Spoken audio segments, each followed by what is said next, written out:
Bismillah, assalamualaikum. Dari Om Ras, Tony FS membacakan Hutang barang dibayar nyawa. Untuk nama dan tempat kejadian sudah disamarkan, dan ini dia selengkapnya di Tony FS.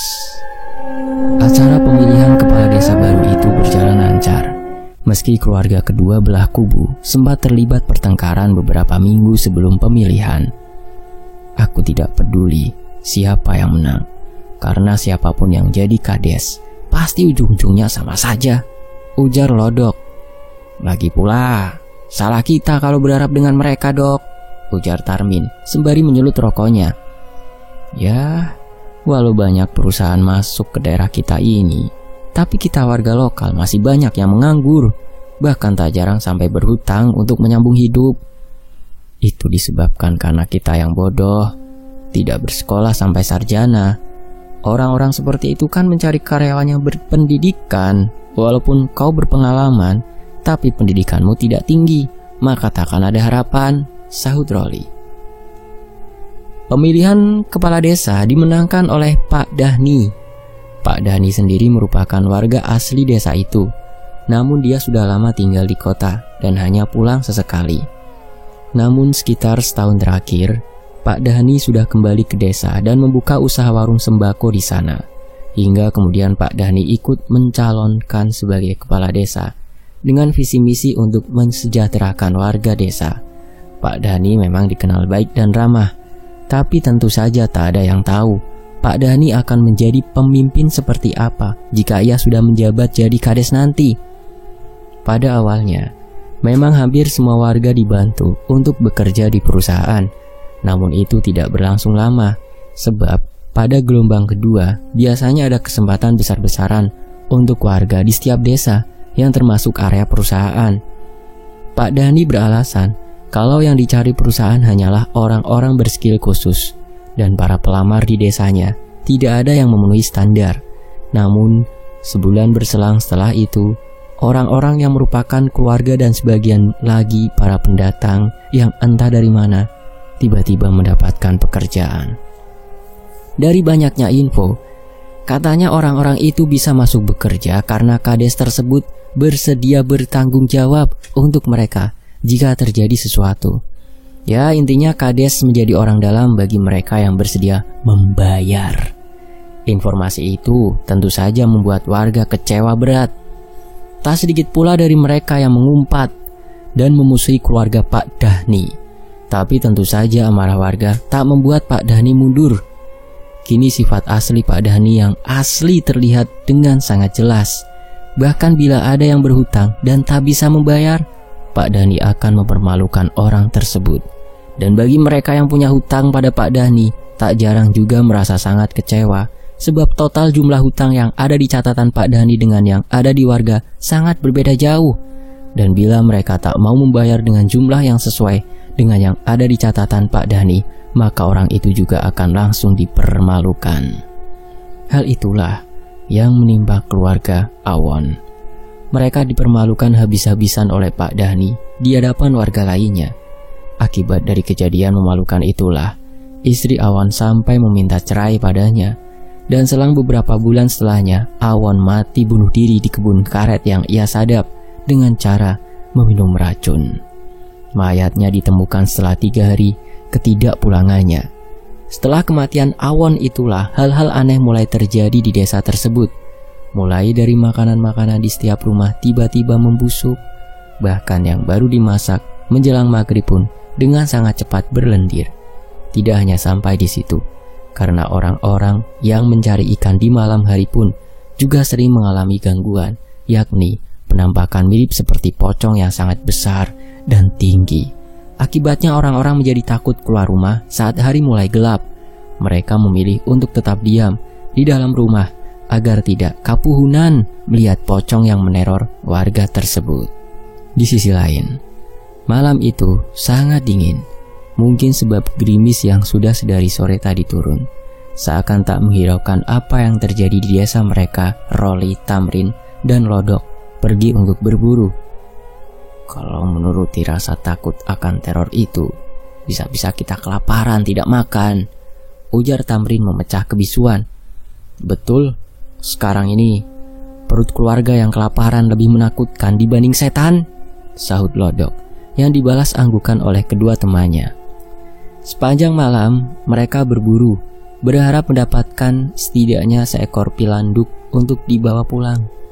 Namun rupanya jangankan seekor hewan buruan, suara seekor jangkrik pun tak terdengar di malam itu. Bagaimana ini dok, Rin? Seekor pun kita tak dapat, ujar Rolly mengeluh. Iya, mau bagaimana lagi? Mungkin karena gerimis ini hewan-hewan jadi bersembunyi, jawab Lodok sekenanya. Tiba-tiba terdengar suara seperti dahan pepohonan yang patah terinjak oleh sesuatu.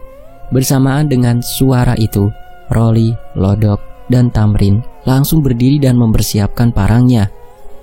Namun setelah sekian menit menunggu, tak ada apapun yang muncul di hadapan mereka. Kukira beruang, gumam Lodok sembari memasukkan parangnya ke dalam kumpang. Kita pulang saja, mataku sudah mengantuk, ajak Rolly pada kedua temannya. Ya, kita pulang saja.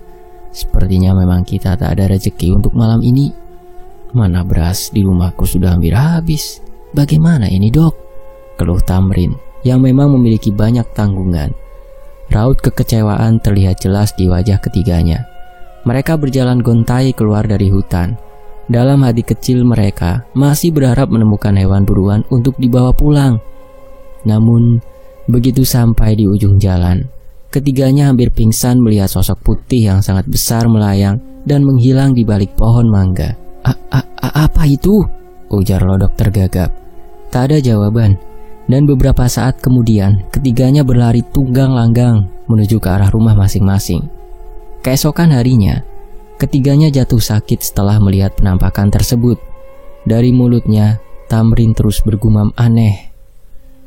Di sisi lain, seminggu kemudian setelah sehat, Rolly, Tamrin, dan Lodok memutuskan untuk merantau guna mencari pekerjaan yang lebih layak dan penghasilan yang besar. Karena di desa mereka sudah tidak ada harapan. Ditambah lagi dengan teror-teror itu, semakin membuat warga di desa kesulitan mencari uang tambahan. Berbekal uang 500.000 yang didapat dari hasil menjual emas milik istrinya Lodok, mereka bertiga pun berangkat. Lokasi yang dituju ialah tempat penambangan emas yang disarankan oleh kerabat jauhnya Lodok. Dan sesampainya di sana, mereka lantas mencari nama orang yang ada di surat milik kerabat Lodok tersebut. Setelah orang itu membaca isi surat tersebut, mereka bertiga langsung diterima bekerja di sana. Mereka diajari cara-cara menambang emas dan cara menghadapi orang-orang yang kemungkinan akan datang untuk mencuri emas-emas yang sudah mereka dapat. Kalau kalian sudah mendapatkan hasil, lebih baik lubang tambangnya jangan tinggal tidur, sebab para pencuri akan menggunakan kesempatan itu untuk mencuri hasil tambang yang sudah kalian dapat, pesan Rasman, orang yang merupakan tangan kanan bos tersebut. Jadi emasnya yang sudah didapat itu tidak langsung disetor? Tanya Tamrin mewakili kedua temannya. Tidak, emas akan disetor setelah kalian mendapatkan lumayan banyak, ataupun saat bahan makanan kalian sudah habis, jawab Rasman. Ketiganya mengangguk, tanda kalau mereka sudah mengerti dengan apa yang dikatakan oleh Rasman. Selamat bergabung, semoga kalian betah, ujarnya sebelum pergi. Teman-teman di sana sedikit tidak ramah pada ketiganya, tapi Rolly, Lodok, dan Tamrin masa bodoh saja dengan mereka. Pada awalnya pekerjaan itu sangat melelahkan bagi tiga sekawan tersebut. Namun karena semangat yang menggebu-gebu, lelah itu tak lagi mereka rasa. Hingga sebulan kemudian, mereka menyetorkan hasil emas dan mendapatkan masing-masing 5 juta. Dan 5 juta pada saat itu sudah sangat banyak. Bahkan Tamrin sampai pingsan saat menerima uang tersebut. Ketiganya sangat beruntung sebab lubang yang mereka tambang masih terdapat banyak emas. Jika terus menggali mungkin mereka akan mendapatkan lebih dari 5 juta per orangnya. Tapi karena persediaan makanan yang menipis, terpaksa mereka menyetor lebih awal. Setelah menerima uang tersebut, mereka bertiga pulang dengan rasa bahagia yang tidak terkira. Terlebih lagi Tamrin, begitu sampai di pasar besar, ia membeli berbagai macam oleh-oleh untuk keluarganya. Sesampainya di desa, mereka mendapatkan kabar bahwa Pak Dhani kini jatuh sakit. Sakitnya pun terbilang aneh karena setiap menjelang maghrib, Pak Dhani selalu berteriak-teriak histeris, seperti ketakutan dengan sesuatu. Mungkin itu karma, ujar Tamrin menanggapi cerita tentang Pak Dhani. Hari itu, Rolly, Tamrin, dan Lodok kembali berangkat bekerja. Setelah hampir 2 minggu beristirahat, keadaan tubuh yang sehat dan hati yang bahagia membuat mereka sangat bersemangat. Jalanan panjang penuh batu dan debu dengan tebing bebatuan di samping jalan tak lagi membuat mereka takut. Saat mereka beristirahat dan memakan bekal makanan yang dibawa, mereka melihat ada beberapa orang yang tengah beradu mulut.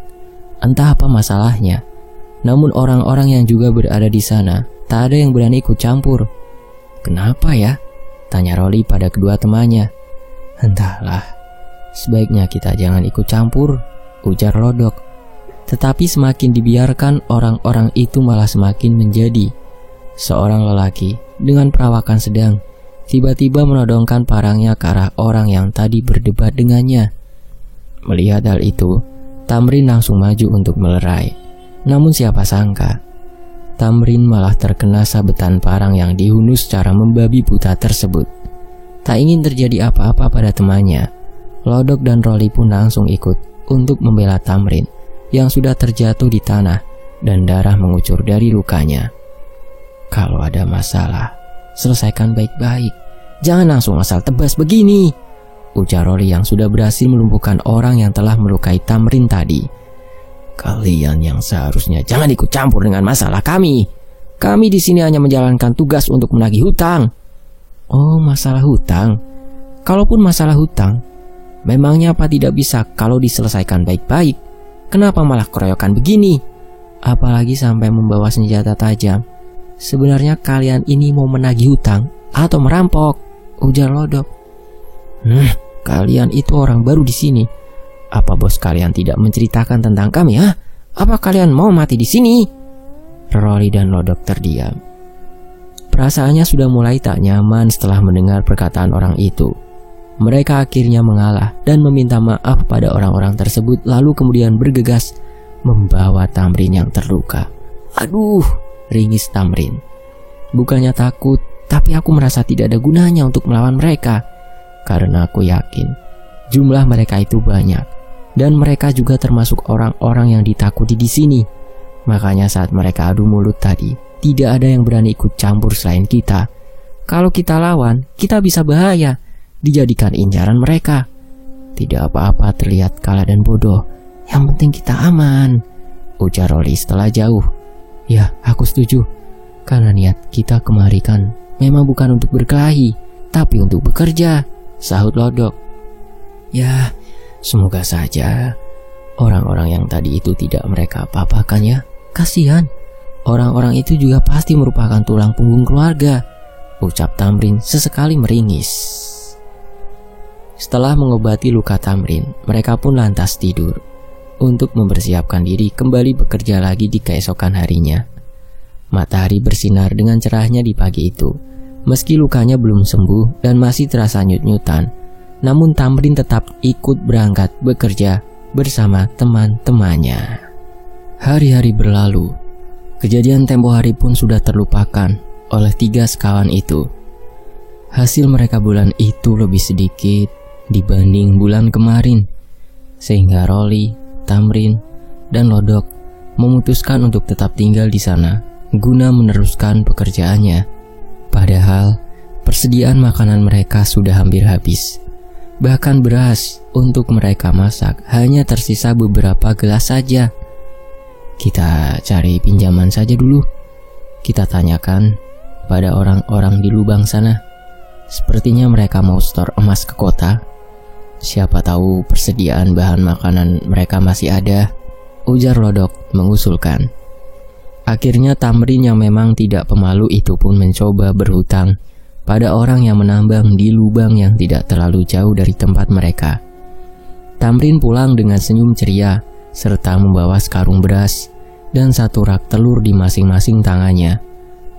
Dengan beras dan telur ini, kita bisa bertahan 1 minggu lagi.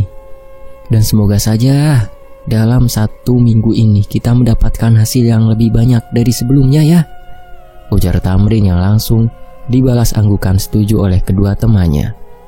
Singkat cerita, setelah 1 minggu berlalu, Lodok masih belum puas dengan hasil yang mereka dapat. Dan berhubung persediaan beras hasil ngutang itu masih ada, mereka pun memutuskan untuk menunda kepulangan. Walaupun hanya makan nasi berkuah air garam, karena telur kecap dan lain-lain sudah habis, ketiganya tetap semangat. Hingga pada akhirnya, beras persediaan mereka pun habis. Mau tak mau, mereka terpaksa pulang untuk menyetor emasnya, karena memang yang ada di sana hanya tersisa beberapa orang saja. Hasil yang mereka dapatkan dalam 2 bulan itu lumayan banyak, bahkan lebih banyak dari hasil pertama. Dengan uang itu, Lodok, Rolly, dan Tamrin membeli tanah untuk membangun rumah baru yang lebih layak. Pada saat itu, tanah di desa mereka itu kisaran harganya ukuran 10 kali 20 hanya sekitar 3-4 juta saja. Tentu saja mereka sangat bahagia, karena impian mereka selama ini akhirnya berhasil terwujud walau masih menyicil. Tapi ternyata, kebahagiaan itu tidak selamanya mereka rasa. Impian pun seakan lenyap seketika setelah mereka mengembalikan sekarung beras dan 1 rak telur yang pernah mereka pinjam. Orang-orang itu tidak mau menerima beras dan telur tersebut, tapi sebagai gantinya, mereka meminta bagian atas emas yang didapat oleh Rolly, Tamrin, dan Lodok nanti. Tentu saja, bayaran yang diminta tersebut tidak bisa mereka penuhi, selain karena lubang dan alat-alat tambang itu bukanlah milik mereka. Juga tidak masuk akal jika harga beras dan telur yang mereka pinjam sangat mahal seperti itu. Tapi orang-orang tersebut ngotot dan tidak mau menerima permohonan Rolly, Lodok, dan Tamrin. "Harga beras dan telur yang kami pinjam tidaklah semahal itu. Maka dari itu kami hanya akan membayar sejumlah dengan harga barang tersebut," ujar Lodok menegaskan. "Kalian pikir membawa beras dan telur melewati jalanan itu enak, mudah? Pokoknya kami tidak mau tahu. Hutang tetaplah hutang. Dan dengan medan jalan yang seperti itu, wajar jika kami meminta harga yang tinggi. Terserah pada kalian lah, tapi kami tetap pada kesepakatan awal, yaitu barang ganti barang," ujar Tamrin, mulai tersulut emosi. Orang-orang itu diam dengan tatapan sinis menatap kepergian Tamrin, Rolly, dan Lodok. Beras dan telur yang diserahkan ketiga sahabat itu mereka biarkan tetap di sana. Mengira semuanya sudah berakhir, ketiga sahabat itu tak lagi memikirkan masalah tersebut. Hingga sampai suatu ketika, saat Rolly dan Lodok masuk ke dalam lubang untuk menambang emas, sementara Tamrin di pondok untuk memasak makanan, tiba-tiba Tamrin dikagetkan dengan teriakan orang-orang yang meneriaki bahwa lubang galian milik Rolly, Lodok, dan Tamrin runtuh. Tamrin berlari keluar pondok. Ia tak menghiraukan lagi kakinya yang terkena tumpahan air di dihan nasi. Ia berteriak histeris memanggil-manggil nama kedua temannya yang masih berada di dalam lubang yang sudah runtuh, sembari terus menggali tanah menggunakan kedua tangannya. Orang-orang di sekitar juga membantunya, kecuali orang-orang yang pernah meminjamkan mereka beras dan telur. Penggalian terus dilakukan selama 24 jam tanpa jeda. Namun Rolly dan Lodok tak juga berhasil dikeluarkan, sebab mereka berdua sudah berada lumayan jauh di kedalaman galian. Dan setelah 3 hari akhirnya keduanya berhasil dikeluarkan dengan keadaan yang sudah tidak bernyawa. Tamrin sangat terpukul dengan kejadian itu. Ia tak tahu apa yang akan ia sampaikan pada keluarga teman-temannya itu, dan bagaimanakah respon keluarga teman-temannya itu jika mengetahui bahwa jasad keduanya tak bisa dipulangkan ke desa. Di saat pemakaman itu, Tamrin melihat orang yang pernah meminjamkannya beras dan telur tersebut tersenyum, seakan puas melihat pemakaman Rolly dan Lodok. Pada malam harinya, dengan hati yang masih kalut dan sedih, Tamrin berjalan ke arah pondok tempat orang yang meminjamkan bahan makanan itu tidur. Tanpa banyak basi, Tamrin langsung mengayunkan parang yang ia bawa ke arah salah satu orang yang sedang tertidur itu, hingga menyebabkan luka serius pada bagian bahunya. "Kenapa kalian melakukan itu pada teman-temanku?" teriaknya membuat orang mulai berdatangan. "Siapa suruh kalian tak mau membayar hutang, ha? Bangsat, jadi benar kalian yang membuat lubang kami runtuh, ha?" teriak Tamrin. "Kau gila kah? Menuduh orang seperti itu, ha? Lubang kalian runtuh itu memang sudah biasa di pertambangan emas seperti ini," jawab yang lainnya mengelak ketika orang-orang mulai berkumpul untuk melihat apa yang terjadi. Tamrin tak bisa menahan amarahnya. Ia mengayunkan parang itu ke arah orang-orang tersebut. Hanya ada dua pilihan dalam pikirannya saat itu, yaitu mati menyusul kedua temannya atau membunuh semua orang yang telah menyebabkan teman-temannya mati. Namun apa yang terjadi tidaklah sama dengan apa yang ia pikirkan. Orang-orang itu berhasil melawannya sampai mengakibatkan sebelah tangan Tamrin yang memegang parang itu putus. Banyak yang mengatakan bahwa orang-orang itu hanya membela diri dan mereka tidak bersalah. Sementara itu Tamrin selamat, namun ia kehilangan sebelah tangannya. Kejadian itu sangat menyakitkan baginya untuk diingat. Terlalu mahal rasanya jika sekarung beras dan satu rak telur dibayar dengan 2 nyawa teman-temannya. Jika Tamrin mengingat kejadian itu, ia merasakan dendam yang luar biasa pada orang-orang yang telah menyebabkan teman-teman seperjuangannya itu meninggal. Sampai kapanpun, Tamrin tidak akan pernah bisa memaafkan mereka atas kejadian yang telah menimpa 2 temannya. Sementara itu keadaan Pak Dhani semakin memburuk. Ia kini menjadi gila. Mungkin karma atas apa yang telah ia lakukan pada warga. Dan kisah ini pun selesai. Demikianlah dari Om Ras. Tony FS membacakan. Saya pamit, sampai jumpa di kisah lainnya. Wassalamualaikum warahmatullahi wabarakatuh. Alhamdulillah.